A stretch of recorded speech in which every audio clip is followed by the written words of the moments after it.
Fellow Malawians, the Malawi Defense Force commander has informed me that the search and rescue operation I ordered to find the missing plane that carried our Vice President and 9 others has been completed and the plane has been found. And I am deeply saddened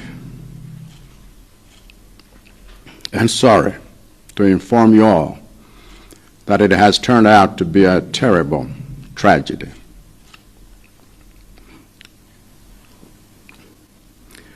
The search and rescue team has found the aircraft near a hill in the Chikangawa forest, and they have found it completely destroyed with no survivors, as all passengers on board were killed on impact.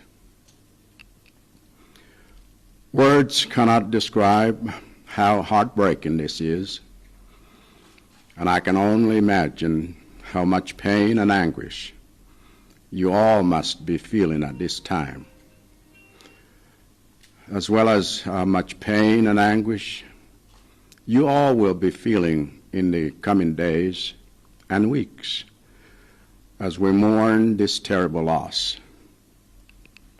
I also know that going through a terrible loss like this makes us feel helpless and lost, as death has a way of reminding us that we do not have control over so many things that affect our lives and those we love.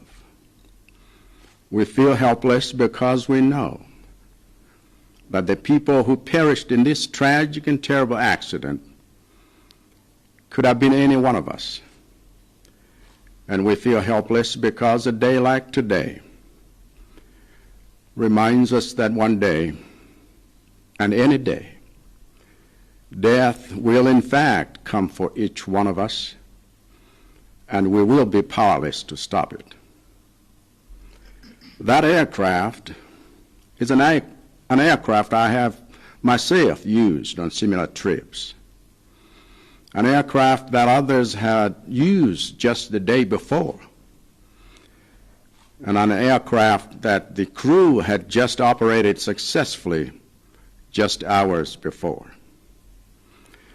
And yet, despite the track record of the aircraft and the experience of the crew, something terrible went wrong with that aircraft on its flight back to Lilongwe, sending it crashing down and killing everyone on board, and leaving us all devastated and asking ourselves questions whose answers cannot take away the pain and the helplessness we feel from this loss. I know that it is natural for the pain and helplessness this tragedy causes to make us feel angry because we feel hurt and wounded. And I want you to know that I understand these feelings because I feel them too.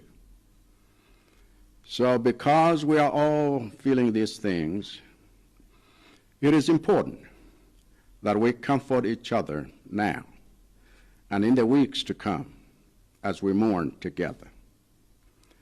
Dr. Saulos Chilima was a good man, a devoted father and husband, a patriotic citizen who served his country with distinction, and a formidable vice president. I consider it one of the greatest honors of my life to have had him as my deputy and counselor for the past 4 years. And his passing is a terrible loss to his wife, Mary, his family, his friends, his colleagues in the cabinet, and to all of us as a nation that found his leadership and courage a source of inspiration. And I know that even the others who were on that flight were men and women of honor who served their country with distinction and whose families are left with broken hearts today. I'm profoundly sorry to all of you for this terrible loss. And I pray to God to comfort us all and to bind up our wounds as we mourn together as one nation under one flag. I want to thank Commander Peary and his MDF team for working through the night under difficult weather conditions to find the remains of our loved ones. The MDF is already in the process of bringing the remains to the Capitol. And later today, my office will announce the arrangement that has been made for laying our beloved Vice President and the others to rest in a dignified manner, worthy of the cherished place they had in our lives and in our nation.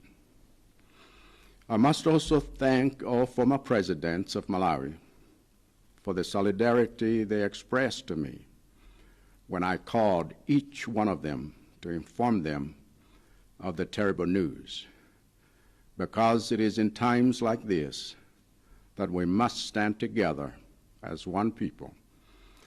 And I'll be counting on their support to unite us during the days of mourning that lie ahead. But more than anything, I'm deeply sorry to all of you for this terrible loss, and I humbly ask you all to observe with me a minute of silence in honor of their memory. May their souls rest in peace.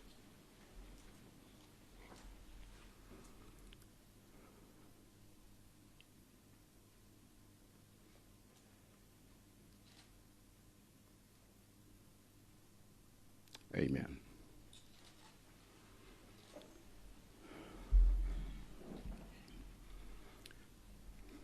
Amalawi Zanga, akomanda wa Malawi Defense Force vandidziwitsa kuti zimene natuma kuti afunefune ndi kupulumutsa amene angapezeka amoyo pa ndege imene idasowa itanyamula Vice President wathu ndi anthu ena 9. Ntchito imeneyo yatha yamalizika ndipo ndegeyo yapezeka, koma ndili womva chisoni kwambiri kukuwuzani nonse kuti ndi tsoka losasimbika, chifukwa mmene ayipezera ndegeyi pafupi ndi phiri lina kuchikangawa ayipeza itawonongekeratu yonse popandanso opulumuka, ndipo wonse amene anali pa ndegeyi adafa nthawi yomweyo ndege idawomba phiri. Palibe mawu, palibe chichewa chimene chingafotokoze kusweka kwa mitima yathu. Ndipo ndikuganiza kuti ululu ndi kupweteka kumene tonse tili kumva pa nthawi ino, komanso ululu ndi kupweteka zimene zikhale nafe m'masiku akubwerawa, masabata akubwerawa, mmene tili kukhudza ifa yotere nzosasimbika. Nodziwanso kuti kumadutsa mnyengo yotere zikutipangitsa tonse kukhala anthu akakasi otayika, chifukwa imfa ili ndi mphamvu yotikumbutsa tonse kuti kunena zoona tilibe ulamuliro pa zinthu zambiri zochitika pa moyo wathu, ngakhalenso pa miyoyo ya amene timawakonda. Tikukhala kakasi chifukwa choti anzathu awonongeka mu ngozi yoyipa ngati imeneyi, ngozi yakuti kadakhoza kuchitikira wina aliyense wa ife. Tikukhala kakasi chifukwa choti tsiku ngati limeneli tsiku lotikumbutsa tonse kuti tsiku lina mwa masiku akubwerawa otsiku na lililonse imfa itibwerera kwa aliyense wa ife, ndipo ikafika sitikakhala ni mphamvu yoyiletsa. Ndege imeneyi ndege yakuti ineyo ndagwiritsapo ntchito kambirimbiri m'maulendo ngati omwewa. Ndege yakuti wenanso anagwiritsa ntchito posedwa pomwepa dzanadzanale. Ndege yakuti dzulo limene anthu anayendapo uyendetsa kubweretsa kuno kulilongwe bwinobwino maola ochepa ngozi isanachitike. Angakhale kuti ndege yakuti tayendamo komanso oyendetsawo ndi anthu oyidziwa bwino, china chake chinachitika choyipa chakuti sitingadziwe chifukwa anthuwa mmene anawuzidwa kuti azibwerera ku Lilongwe pokanika kutera ku Mzuzu, ndege ija m'malo mobwera kuno yagwa ndi kupha aliyense amene anali momwemo. Kutisiya tonse tili kakasi kukhala ni mafunso akuti ngakhale mayankho ake sachotsa kupwetekako ayi, kapenanso mmene tiumvera chifukwa cha amene tatayawa. Nodziwa kuti kwa aliyense wa ife kumva kupweteka komanso kukhala kakasi pa nthawi ya ngozi yotere zimatipangitsa kukwiya komanso kuvulazidwa mu mtima chifukwa sitikudziwa chachitika nchiyani. Ndipo ndifuna mudziwe kuti ngati mumva zimenezo ineyo ndikumvetsa chifukwa inenso ndikumva chimodzimodzi. Ndiya popeza tikumva zinthu zoterezi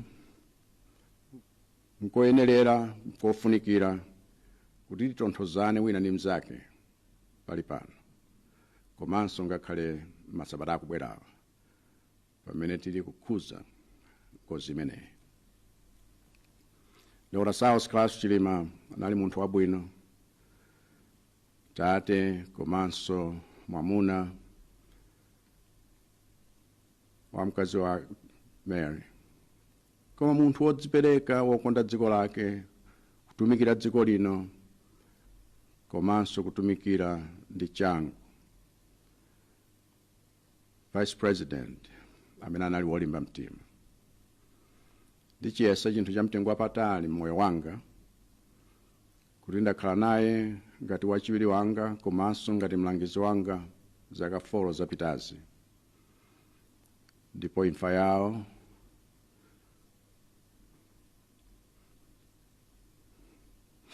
ni ngozi yoopsa kwambiri.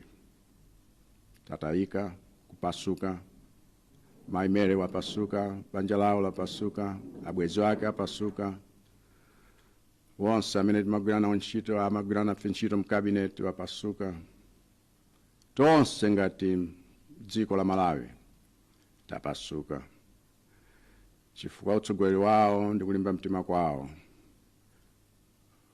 kumatitakasa tonsefe. Nodziwa kuti ngakhale bena amene anali mndege imeneyi ndi amayi ndi abambo aulemu wawo amenenso atumikira dziko lathu moyenera ndi mwachidwe. Mabanja wawo nawonso apasuka, mitima yawo yasweka lero. Ndipo ndili ndi chisoni kwambiri kwa inu nonse chifukwa chakutaya okondedwa athu. Pemphero langa kwa Mulungu nlakuti atitonthoze tonse komanso kuti zilonda ngati izi ndiye khawe amene akhoza kuchiza pamene tili kukhuza imfa zimenezi ngati mtundu umodzi pansi pa mbendera imodzi. Tithokoze akomanda Phiri komanso timu yawo ndi wonse amene athandizira kugwira ntchito ngakhale usiku wonse munyengo yakuti inali yovuta kwambiri kuti apeze kumene kwagwera ndege, kumene kwafera okondedwa athu. Pali pano asilikaliwa alikalikiliki kuti abweretse mitembo ya abale wathu kuno ku Capital City, ndipo mmene tikumaliza tsikuli tilengezanso mmene zonse zikhalire kuti abale wathu, a Vice President wathu ndiwe nawo, tiwayike njira yowalemekeza poona zikuluzikulu zimene achita miyoyo yathu komanso moyo wa dziko lathu lokondedwa. Ndifuna nthokoze kwambiri President wonse wopuma amene ndawalankhula komanso aliyense wa iwowo apereka mawu ndi malangizo otsimikizira kuti tili limodzi mu imfa izi. Chifukwa ntawayimbira aliyense wa iwo nsanalankhule ndinu nonse, ndinatsimikizira kuti ayambe kukhala wodziwa za nkhani imeneyi. Chifukwa mu nthawi ngati ino ndi nthawi imene tonse tiyenera kuyima limodzi ngati anthu amodzi, ndipo ndizidalira iwo onsewa ndi sapoti yawo kuti atiluzanitse tonse kukhala limodzi pamene tili kulira maliro abale wathu okondedwa m'masiku akubwerawa. Koma koposera ichi, ndili ndi chisoni kwambiri kwa inu nonse chifukwa kupasuka uku kwakhudza tonse, ndipo modzichepetsa ndili kupemphani kuti kulikonse kumene mungakhale tengani mphindi yakuti mukhoza kulemekeza azathu amene apita. Ziko.